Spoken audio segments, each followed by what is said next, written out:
Hi friends, welcome to our channel. இன்றைக்கி நம்ம காளகஸ்தி காலத்திநாதர் கோயிலை பற்றி தான் பார்க்க போகிறோம். வாங்க வீடியோக்குள்ளே போகலாம். இந்த கோவில் ராகு கேது பரிகார ஸ்தலம். அது மட்டும் இல்லாமல் இந்த கோயில் பஞ்சபூத தலங்களில் வாயு ஸ்தலமாக விளங்குகிறது.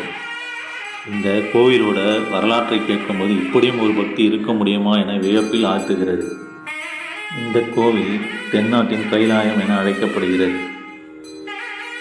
ஸ்ரீ காளகஸ்தி என்ற பெயர் 3 பாகங்களால் ஆனது. ஸ்ரீ என்றால் சிலந்தி, காள என்றால் பாம்பு, அஸ்தி என்றால் யானை. இந்த சிலந்தி, பாம்பு, யானை ஆகிய மூவரின் சிறந்த பக்தியை மெச்சி இறைவன் மோட்சம் அளித்ததாக கூறப்படுகிறது. பல நூறு ஆண்டுகளுக்கு முன் வனமாக இருந்த இந்த தலத்தில் வாயுலிங்கமாக இருந்த இறைவனை வழிபட சிலந்தி ஒன்று வருமாம். மழையில் தினமும் சிவபெருமான் நனைவதை கண்ட அந்த சிலந்தி தன்னுடைய உமிழ்நீரில் இருந்து சிலந்தி வலை பின்னி கூரை அமைத்ததாம். ஒரு நாள் பெரும் இடிமழையில் அந்த சிலந்தி வலை எரிந்து விட்டதாம். சிலந்தியால் அதை தாங்கிக் கொள்ள முடியாமல் சிலந்தி இறந்துவிட்டது. இதனால் அந்த சிலந்தியின் பக்தியை மெச்சிய சிவபெருமான் சிலந்திக்கு முக்தி கொடுத்தாராம். அதேபோல் இந்த சிவபெருமானுக்கு நாகம் ஒன்று தினமும் லிங்கத்தை ஆரத்தழுவி மாணிக்க கற்களால் அர்ச்சனை செய்து வந்ததாம். அதற்கு பின்னால் வரும் யானை ஒன்று தன் தும்பிக்கையால் நீரை வாரி இறைத்து அர்ச்சனை செய்யுமாம். மலர்களையும் பறித்து வந்து அர்ச்சனை செய்து வந்ததாம். இதனால் அந்த மாணிக்க கற்கள் சிதறி கீழே விழுந்து விடுமாம்.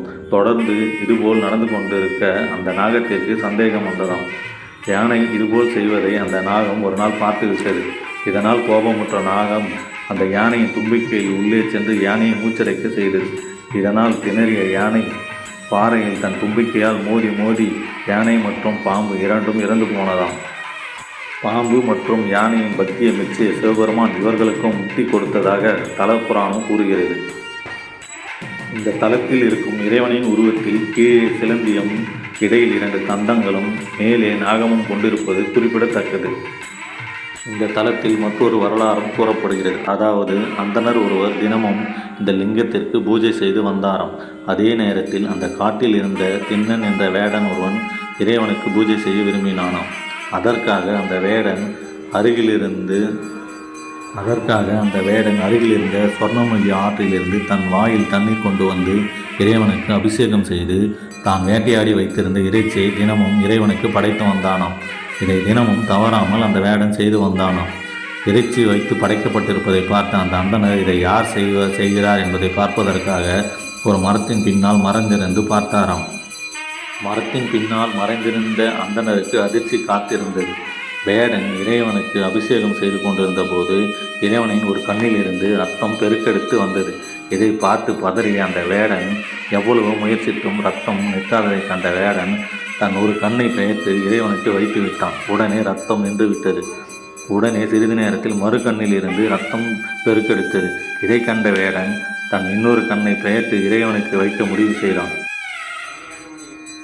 2வது கண்ணை எடுத்து விட்டால் பார்வை தெரியாது, அதனால் இறைவனின் கண்ணில் சரியாக பொருத்த முடியாது என்பதற்காக தனது கால் கட்டை விரலால் இறைவனின் கண்ணில் வைத்து தனது 2வது கண்ணை பெயர்க்க அம்பை எடுத்தான். அப்போது சிவபெருமான் தோன்றி கண்ணப்பா நிற்க என்று கூறினார். இதை கண்ட அந்தனர் நெகிழ்ந்து போனார். பக்திக்கு மிஞ்சிய நாணம் ஒன்றும் இல்லை என உணர்ந்தார். இறைவனுக்கு தன் கண்ணையே எடுத்து பொருத்தியதால் தென்னன் என்ற அந்த வேடன் கண்ணப்பர் ஆனார்.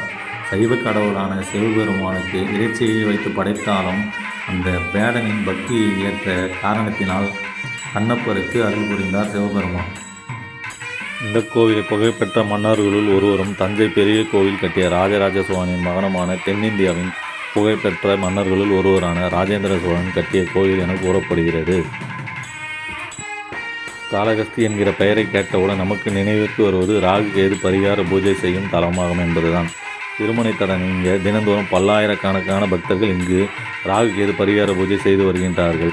பஞ்சபூத தலங்களில் வாழ்விற்காக கட்டப்பட்ட இத்திருத்தலம் 500 வருடங்களுக்கு மேல் பழமையானது என்று கூறப்படுகிறது. சைவ ஸ்தலமான ஸ்ரீ காளகஸ்தியில் சிவபெருமான் காலத்திநாதர் என்ற பெயரோடு ஞான பிரசன்னாம்பிகை தாயாரோடு அருள் பாலிக்கின்றார். துளி அளவிலும் காற்று புகாத கர்ப்பகிரகத்தில் விட்டிருக்கும் இந்த லிங்கத்திற்கு ஏற்றப்படும் தெய்வமானது படிப்படியாக மேலெழும்பி அழகாக நிற்காமல் அசைந்து ஆடிக்கொண்டிருக்கும்.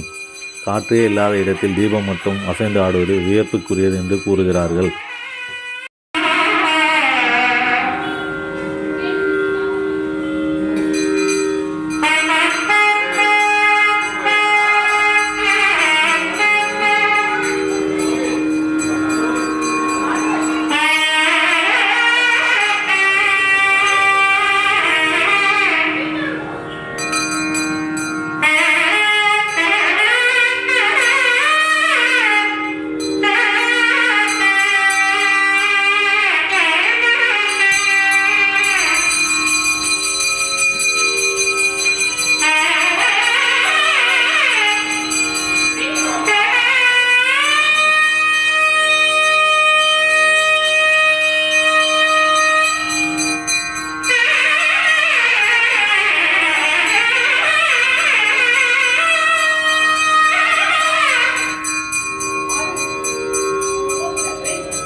இந்த வீடியோ பிடிச்சிருந்தால் லைக் பண்ணுங்கள், ஷேர் பண்ணுங்கள், கமெண்ட் பண்ணுங்கள், மறக்காமல் சப்ஸ்கிரைப் பண்ணுங்கள். தேங்க்யூ.